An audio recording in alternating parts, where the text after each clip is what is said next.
Welcome to Restaurant Influencers presented by Entrepreneur. My name is Sean Walchef, founder of Cali BBQ and Cali BBQ Media. I want to give a special shout out to Toast, our primary technology partner, the sponsor of this show, for believing in storytelling, for believing in the hospitality business. They power not only the technology in our restaurants, but so many of the guests that we have on this show in life, in the restaurant business, and in the new creator economy.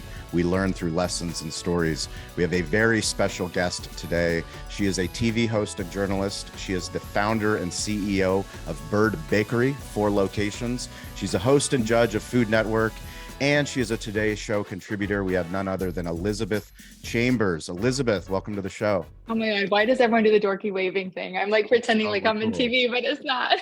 That's totally Hi, cool. guys. It's TV. It's internet TV, right? It is, yes. Thank you, Sean. I appreciate it. I'm TV. happy to be here. Yeah. Yeah, we're grateful for Entrepreneur and Toast for giving us the stage. Since we launched the show, we've reached over 22 million people all over the world. And we believe deeply that the restaurant business, the hospitality business, everyone's in the hospitality business, but we want to learn more about Bird Bakery, want to learn more about you. And in order to do that, I'd love for you to answer our favorite random question, which is where in the world is your favorite stadium, stage, or venue? I love that. Or all of the above. My favorite stadium is Dodger Stadium, LA Dodgers, for sure. Venue Bird Bakery. Does that count as a venue? That counts as a venue. Absolutely, as a venue. All my Bird Bakeries, all my locations, those are my favorite venues. But my favorite stadium is Dodger Stadium. Perfect. We're gonna take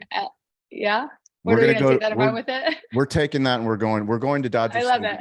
We're going to talk to Toast. They put on these regional events for hospitality professionals called Spark events. And this year they hosted one at the London in West Hollywood. And I actually was on stage and I told everyone in the audience that I can't wait for one day where this is such a big event that we're going to be in Dodger Stadium. So this is a very fitting answer. So we're going to Dodger Stadium. We're going to fill the entire stadium with people that we say are playing the game within the game, the people that actually really want to level up their storytelling, their hospitality, and making an impact in the community.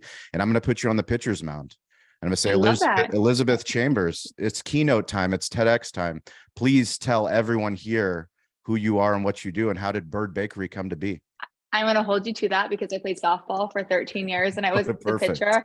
So I'll go on the mound, but then also go catch for anyone. You get first pitch too. Yes, perfect. Yes, please.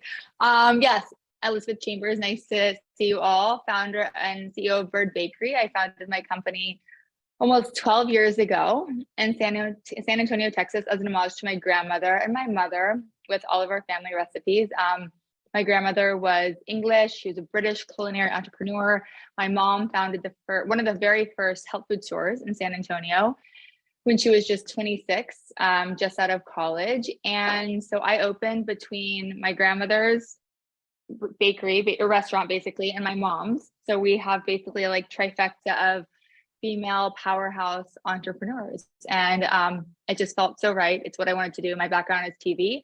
But I always knew that I would do this. And I thought we'd have one location. It would just be my little first baby. It was before I actually had real children. And now we are at 4 locations and growing in a way that I never thought possible, but I always knew that we would be successful. I just didn't know, on what scale. So here we are, speaking to Sean, and in a very different place than we were when we opened in 2012. I feel like such a grandmother when I'm constantly comparing our business practice and our digital footprint and everything to when we opened. I'm always like, well, in 2012, when we first opened, if we had 10 interviews, 9 out of those 10 people would show up. Now, 2023, when apparently no one can find jobs, only 1 person shows up. Yep. So, I love looking at that history and the patterns and where we are digitally now. Our first location, I didn't even think about Instagram. I didn't think about anything visual other than the customers in-store experience when we opened. All the other locations, we need a digital wall, we need an Instagram wall, we need to have the lighting. So I'm really excited. I'm looking forward to diving into this because it's something that really keeps me up at night in the best way possible. But nobody ever wants to talk to me about it except for you. So I'm excited. Well, we created a show because we know that At least I'm pretty convinced that I'm not crazy, especially after going to the National Restaurant Association show. People are on the internet. It doesn't matter what your hopes and dreams are. That's why we started this show, was to talk to the best restaurateurs on the planet and the best storytellers on the planet, and realize, this is really where entrepreneurs are the original creators. Business owners are the original creators. And then the creator economy came when there was Web 2.0 and social media came about, and people started making businesses because they were good at telling stories on Instagram or telling stories on TikTok, or YouTubers or podcasters. And now we're at a very interesting place where everyone's just trying to really figure it all out. Can you bring me back when you were a little girl? Did you dream of being on TV? Of course. Now, when I was 3, I said I was going to be Oprah. So my mother is from a very small town in Mississippi called Kosciuszko, Mississippi. Try to spell that. I dare you. I can't.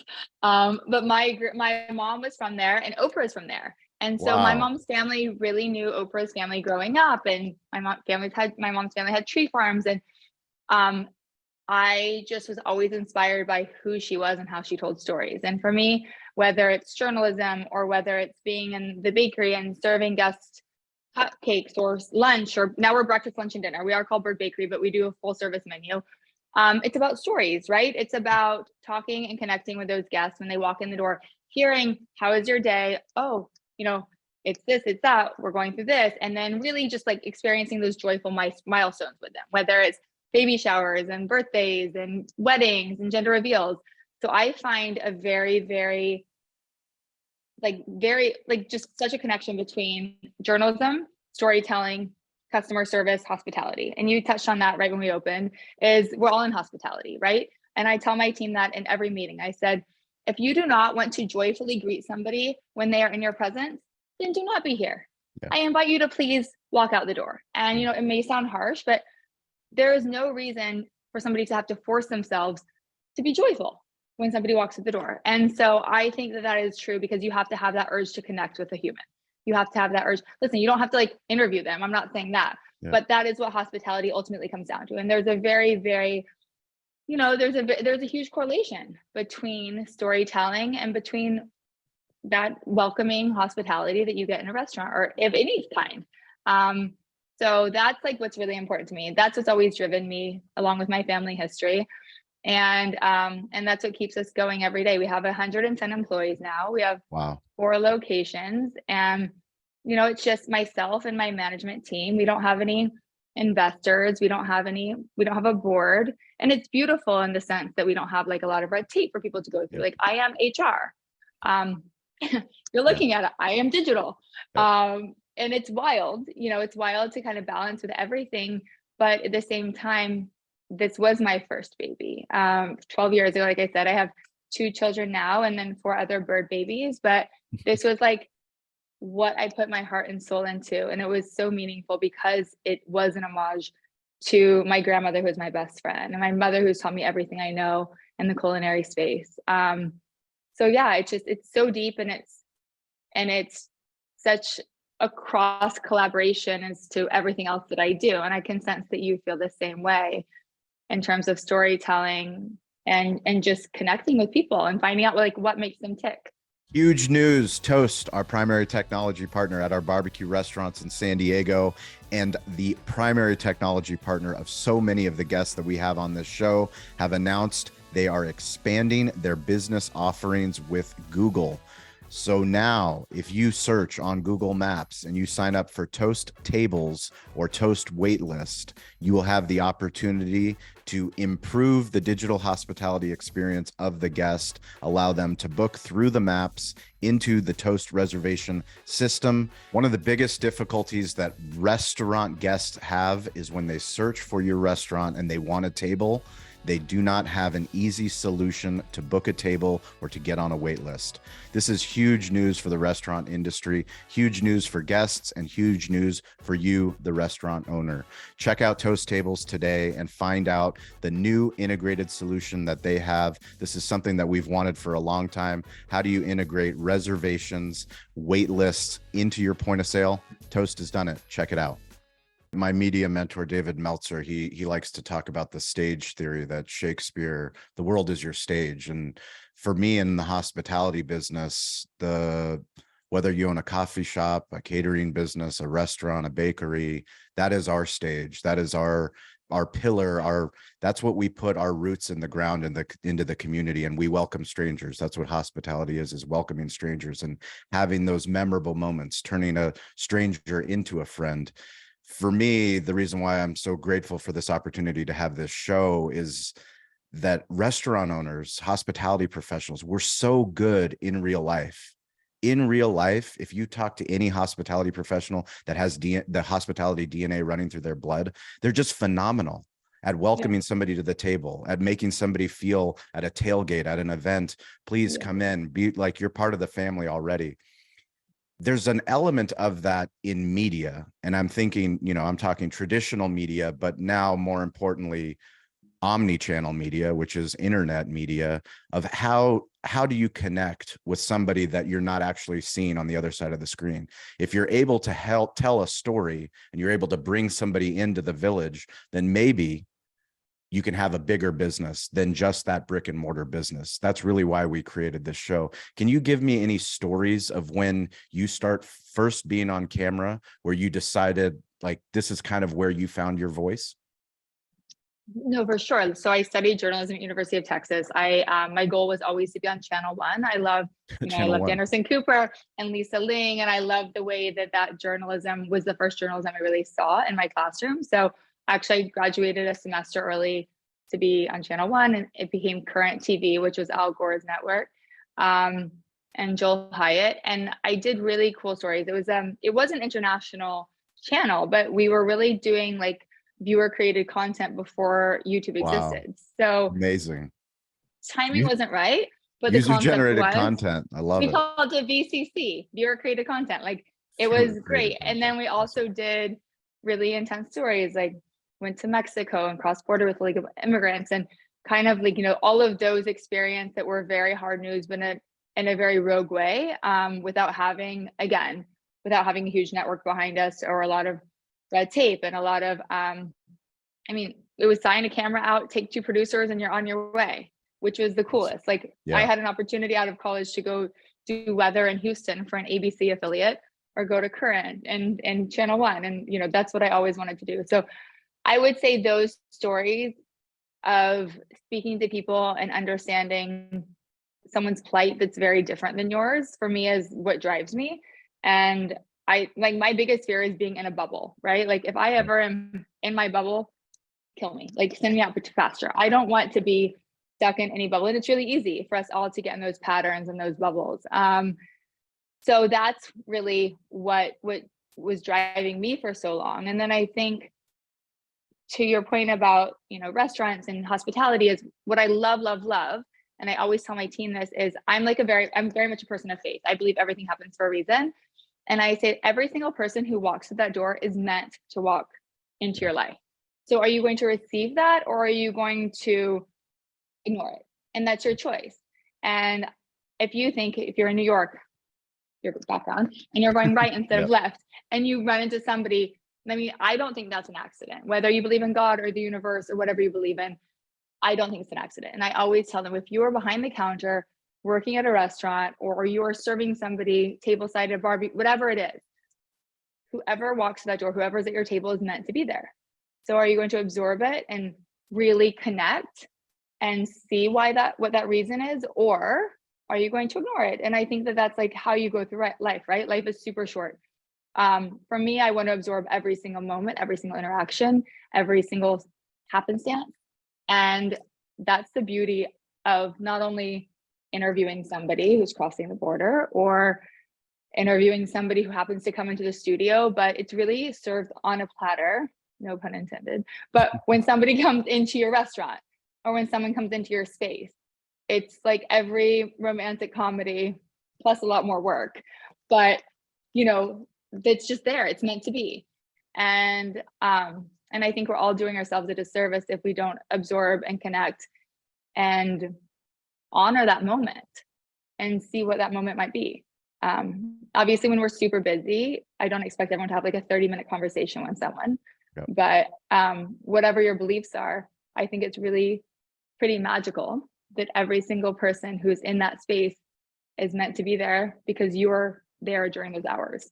And that's why I love working at my locations, and it makes me so happy. I wish I could clone myself, but it's like, you know, just that daily affirmation and connection that is so special to me that you don't get anywhere else. Yes, you get it if it's not a brick and mortar. Like, yes, you get it in interviews, but if you're in a brick and mortar space, when people are coming to you, you know, maybe they're coming home from school to take their kids, and then they just like whip in. There's a reason. Yep. You know, it's destiny. For sure. And so I feel really passionately about that. And I think that the same thing applies with interviewing and with journalism. When you opened up your first international location, can you bring me to the event, to a story that happened? Yes, of course. We've always been visiting the Cayman Islands. That's where I am now. You can see some palm trees in the background. We had always visited the Cayman Islands for Christmas and for spring break. And it's always been just a place where my family has spent time. Right in the beginning of COVID, I was on a little trip with my kids. COVID hit. We were advised not to go back to LA, and we were meant to be in the Caymans in April. So we moved here. Wow. They basically shut down the island, which was really great at the time because, you know, there was no online schooling. The kids went to school here. There were no masks at the time. I went through a super public divorce. There's no paparazzi on the island. Awesome. So it really ended up being a beautiful sanctuary and a place of protection, a little cocoon for my children and myself and for our whole family. And the island gave so much to us. It was wild. Like, my daughter started horseback riding. All of a sudden I had people ringing my doorbell with chaps, and, you know, because it's really difficult. You can't like order Amazon here. Yeah. So they're like, here's some chaps, here's some riding boots. And people were so kind and so lovely. There's an expression here called Cayman kind. And we really, really saw that. And I wanted to give back as much as I could. I did a little pop-up for the bakery here to help with the local community when there was no tourism. I did a lot of charity. I raised $125,000 with a couple of my friends for the food pantry here. You know, when somebody does something nice and when a place welcomes you in a way that you've never been welcomed before, because I've never been displaced from my country. You know, you're in a different country, you don't know anyone. You want to give back and you want to say thank you and you show gratitude. So I've always wanted to open a bakery here. We've been here now 3 years. And I thought people love the cupcakes. And because it's a small island in the middle of the sea, as an island is, most of the cupcakes that people enjoy are from the grocery store, and they're frozen or it's, you know, pre-made mixes. And so when I did our pop-ups, people could not believe it. They're like, oh my gosh, like brought to tears. This is best. This tastes like my grandmother's cupcake. And so we ended up I'm doing a Hulu show now about opening the restaurant here. Really? Yeah. Amazing. Yeah. When is that going to be live? It'll be in the fall. Yeah. It'll be in the fall. Very cool. We're in our 4th month. We just have a few more days. But it's fun because, you know, there's so much red tape. Like I said, I'm not Caymanian. You have to find a Caymanian partner. You have to do a full build out. And for me, I'm just like, I just want to bring homemade from scratch desserts to this place that has done so much for me. Like, it shouldn't be that complicated, but, you know, as anything is, it really is. And I have an amazing partner. And so I was really stressed out, to answer your question about like, what does this look like? I was really stressed out because I wanted to we have 33 flavors in total of cupcakes. We have 7 cookies. We have, you know, 9 sandwiches. And I was like, I wanted to do an abridged menu, but also knew that it had to be something that was very doable, because a lot like golden raisins, who knew? Not super available in the Cayman Islands. So there are certain items that we couldn't get, and certain items that were legitimately 12 times the price. But, you know, with everything that we've done, I've never wanted to compromise our quality. I never wanted to change our recipes. So I basically did like a highlight reel of our menu, but I couldn't do it all at the same time because we were missing a piece for our bread maker, and it was stuck in customs. And I was so nervous about having everything perfect on our opening day. And it was just such a life lesson. People are just so grateful for anything. Yep. We started with like 5 cupcakes, 3 cookies. We still don't have sandwiches. We opened 2.5 weeks ago. The piece is still in customs. And people are just like every day, hi, are the sandwiches here? And, people are just grateful. And I think that, I don't know if COVID taught us that. I don't know. It just feels like a shift, because I do feel like if I opened 4 years ago, wherever I'm opening, right, there are very high expectations and you have to come out all at once. But again, it's like how you frame things and how you communicate in store, online, and marrying those two forms of communication are key. But people are just so grateful. I mean, people have literally been brought to tears because they're so happy to have these from scratch recipes. And I never compromise quality. The Flugra butter, Jif peanut butter for my cookies, because that's what my mom always used when we were growing up. I do not mess around with changing my ingredients. Quaker oats for my oatmeal cookies. Like, I'm not taking your generic oats. And it's crazy. We're here, 3,000 miles from our original location, and everything tastes exactly the same. We have Texans here every day. I met this beautiful family from Dallas yesterday, and they're like, it all tastes the same. It's bringing us home. So it's wild. It's wild to have our first international location so far away from original and have it all feel the exact same. Like, it doesn't have to be expansive, but it does have to be right in terms of the things that we are doing. Yeah, I think it's super interesting for me because we started a barbecue restaurant in 2008 at the height of the economic recession in a difficult location in San Diego, and basically got ignored by all the local media. So we ended up creating our own media company. So when we talk to restaurant owners, usually that's the story that most people have. Yet the reason we have this show is back to what I was talking about, which was the creator economy. People like my friend Sam, the cooking guy, who has 3 million YouTube subscribers because he's incredible at content. He was phenomenal on TV. Now he does content, he does cookbooks, but he's also in restaurants. So for him, I'm fascinated when somebody has a strong following, such as yourself on Instagram and all the platforms, and then you have a brand that is also strong on all the platforms like Bird Bakery. How do you judge content? How do you judge where am I going to post? What am I going to post? How am I going to post? That's a really good question. And I'm probably going to give you an answer that you don't love, because I used to be obsessed with judging the content. There was a time in my life when I was, checking it nonstop and seeing how many followers and engagement and all those things. And then I just went to a place of like, it reminded me when everybody, like people who, who read books about like how to be the most interesting person in the room, and they're just not the most interesting person in the room. Yeah, sure. You know what I mean? Like, and then they're trying to like do weird, like kitschy things. You're like, oh my God, you've read too many self-help books. Trying to hack the algorithm. Yeah, exactly. And then I felt like there was this beauty and authenticity of stepping back a little bit, not necessarily because it was a decision that I felt like I wanted to make, but just because of what was happening in my personal life, and because I do obviously do my own social and I do the Bird social. And for me, I just needed to take a step back authentically for myself. And I could have brought other people on. I could have had other people do content.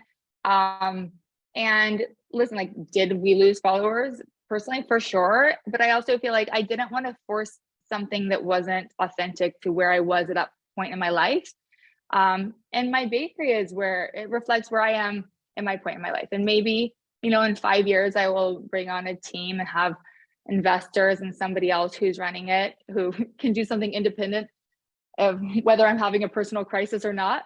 But like right now, Bird is me, I am Bird. And if I need to like go into a little moment of hibernation with my children for 5 days, then we won't be posting content, So I don't think that's probably the answer that you want, but I also think we have to go back to authenticity, whatever it is, and true followers and true community, I think feel the same way.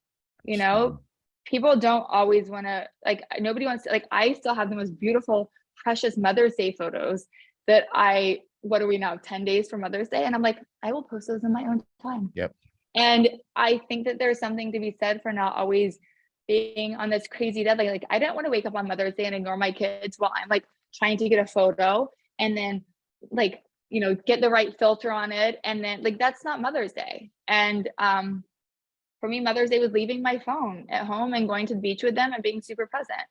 And so I think it's honoring where we are in our space and then also communicating that to our communities as well, because people do feel the same. And I think like there has to be a little bit of correction on this intensity to always be posting content. But yeah, I don't think that that's probably the answer that you wanted. And I No, hope that that's 100. The truth vibrates the fastest. yeah. And as much as I talk about content and publishing and telling your story to business owners, sometimes it's important to not. Sometimes it's important to be in airplane mode. As somebody that literally I have an inherent belief in the internet because it kept our business alive. It launched this show. It allowed us to do all the things that we do. Sometimes it's okay to not post. And I think that is a strong message. And I think it's a very important message. When you look at your brand today in 2023, what kind of hopes do you have for it into the future? I have so many hopes for our brand. I hope that we remain authentically who we are in terms of, like I said, our ingredients, our story, our mantra, our internal communications, and our internal operations. And then I would really love just to bring Bird to as many people as possible, whether that's our granola on the shelves of Whole Foods, or, whatever, like really figuring out our e-commerce in a more strategic way and figuring out our shipping. I always say whenever it's Christmas or my birthday, I was like, what do you want? I'm like, I would like a how it's made factory. I have 110 people creating our product from scratch, which is so beautiful, which is why it is the way it is. And it's very rare and unique. I mean, we do not cut any corners, despite how many food suppliers are always trying to get me to save money with this product or this ingredient. But I love what we're doing, and it's so rare. But like our granola could probably be made in a co-packing facility. So scaling, e-commerce, bringing on a larger team. Like I said, we are doing things. It's a mom and mom company that's been run the same way for 12 years. I've done everything I can. I really do feel like I'm doing the best I can do every day, and I'm doing all that I can every day. But there are people who are more qualified than I am. And as long as they have the heart for the company and care about my baby like I would care about it, then that will be the right fit. I've been taking meetings and entertaining those thoughts for years, and I haven't met that person yet, or that company yet. So I'm very much open to it. I'm really looking forward to this Hulu show in terms of a global platform for the brand and for the company, and for people to really see who we are, because we have a huge following in Texas and Colorado, and but to really put this out there is going to be interesting, and I'm excited. But it's also something I hold so close to my heart, and I will never compromise if it doesn't feel right. And no amount of money in the world is worth giving away.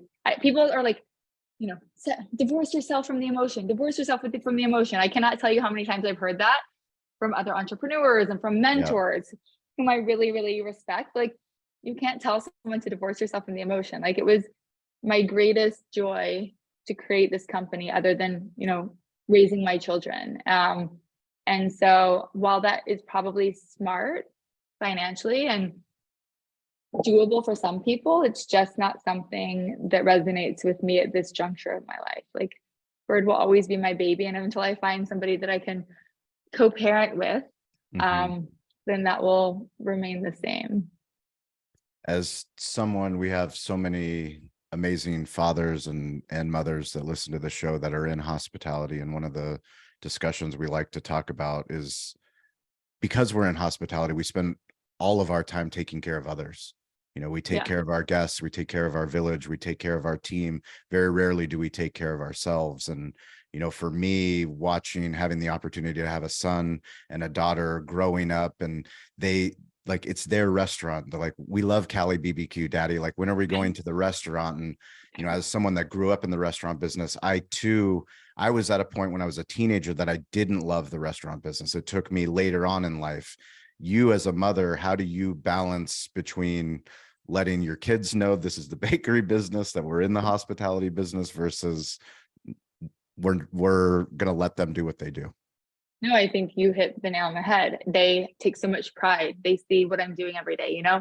And listen, I could be a lawyer who's in the office every day and they don't know what I'm doing. I could be gone for 11 hours a day in finance. They hear my conversations, they see my meetings, they know our whole team. They come to our in-person meetings. They know, you know, they want to say hi on when I'm doing our manager Zooms. They know my team. And I think that's really beautiful. And on a much lighter note, they love physically being in the space. I mean, it's basically a birthday party for them every day, right? They have cake, they have cookies, and they have their friends. And great. it's like, and then they're like, Ford is like his power move. He has these like little girlfriends in Dallas. He's like, let me show you where the graveyard is, like all the broken cookies. I'm not sure that's gonna get them there. That's and he the comes move. and shows them like all the decorated, like undecorated cookies, like takes all the girls in the kitchen. And then, you know, Harper loves to have her friends in the kitchen too and show them all around. And that pride that they take, knowing that they see me every day, create and sustain, this is, it's immeasurable. It's the greatest gift for me, and it gives them a sense of understanding hard work and purpose. And like I couldn't ask for anything more. And I feel grateful to be in a position that I do have the privilege of working from my phone. Like both of my kids have been sick for the last 3 days, and they are the kind of kids, like they do not want you away from their side, like mama, mama, mama. And you know, but I'm doing it all from my phone, and I don't take that for granted. I know that that is a privilege, and I also know that they understand what I'm doing, and they have context for that. Like they know who I'm speaking to. They know when I'm doing my annoying voice text over their movie that they're watching when they have like 103-degree fever. Like it works. It works in a way that gives them like a visual sense of what's happening virtually and also physically. And I love that. Yeah. So every single Wednesday and Friday on the social audio app Clubhouse, if you guys are listening to the show, we created a room called Digital Hospitality for you, the listener, the viewer, to come on stage, raise your hand, tell us about your restaurant, tell us about if you're in sales, if you're in marketing, if you're a content creator. This is a place that we build community. So this is an open invite every Wednesday, every Friday at 10 a.m. Pacific time. We also do a social shout out. So this week's social shout out is going to Aaron Roberts of Rising Tides Creative. So this is my media team. I just put them through, I guess, the content ringer at the National Restaurant Association show. Aaron, his wife, Michonne, and Tony, the cameraman, Tony Angato. I can't thank them enough for what they did from going. I mean, we probably hit 70 different brands, hospitality partners, content partners, influencers, people that have been on this show. Chicago was an absolute blast, but this is a shout out to Rising Tides Creative. Give them a follow. Elizabeth, who on your team, this is going on entrepreneur.com. I know everyone always wants to say the whole team, but I need you to single out one individual, somebody that's gone above and beyond for your brand, for Bird Bakery. No, Christina Gandy. She is extraordinary. She's a twin sister, 4 girls in their family. They've all worked at my company at some point. Her sister Melissa was my manager before she was. The Gandy sisters are immeasurable. Christina, I couldn't do without her. If she's ever like, hi, we need to talk right away, I'm like, what's going on? How good? Like, I'm always afraid she's going to leave me at every moment of my life. No, she is as good as they come, and their parents raised them all right, because those girls have played a huge part in growing our company. It's awesome. So if you guys want to interact with me, it's at Shawn P. Walchef, SHAWNPWALCHEF, and that's on all the socials. I look forward to learning about you, following you. We believe a rising tide lifts all ships. And if you're listening to this, watching this, then you're part of our community. And we can't wait to meet you in real life and also see what you build. Elizabeth, what's the best way for people to interact with you and Bird Bakery? We'll put links in the show notes. Check out the article that accompanies the interview on entrepreneur.com. Where's the best place for people to interact? Thank you. I'm Elizabeth Chambers is my Instagram. Bird Bakery is our Instagram. I'm great on DM. Like, slide into my DM. There you go. So let's talk restaurants. There you go. Talk slower. No, honestly, I love the community. I love everybody sort of sharing their own experiences, and exactly as you said, we're all better together. And any parting words of wisdom for the entrepreneur, would-be entrepreneur out there that's just waiting on the edge of the cliff, The knowing only knowing way, knowing that there's something bigger calling them. yes, the only way to fail is by not trying. But it's so simple. It's obviously the Wayne Gretzky, you miss 100% of the shots you don't take. It's so cliche, but I tell my kids this every day. The only way that you can ensure that you're going to fail is by giving up now. And don't give up. You will always find a way. No, it's just a jumping off point, and you will find your yes. All of those things that are so cliche hold true, and they are saying for a reason. And just don't question yourself. I feel like, self-doubt is just the nail in the coffin. So talk yourself up, positive self-talk, and push forward. It's awesome. Yeah, I teach my kid the Batman saying, and that's why do we fall? So we can learn how to get back up. So you got to have the courage. 100%. You got to have the courage to fall. Thank you guys for listening to the show. Elizabeth, thank you for coming on the show. Thank you. Bird Bakery, please check them out, and we will follow up with you guys next week. Thank you for listening to Restaurant Influencers. The best way that you can help us with the show is to subscribe and write a review. We love the opportunity to connect with you, no matter where you are on the globe, no matter what restaurant you are running. Please send us a DM on social at Sean P. Walchef. If you are interested in Toast, if you want to improve your digital hospitality, please send me a DM. I will get you in touch with a local Toast representative. We appreciate you listening to this show. The best way that you can help this show is share it with a friend, and we will catch you all next week, or we will see you on one of the digital playgrounds that we call social media.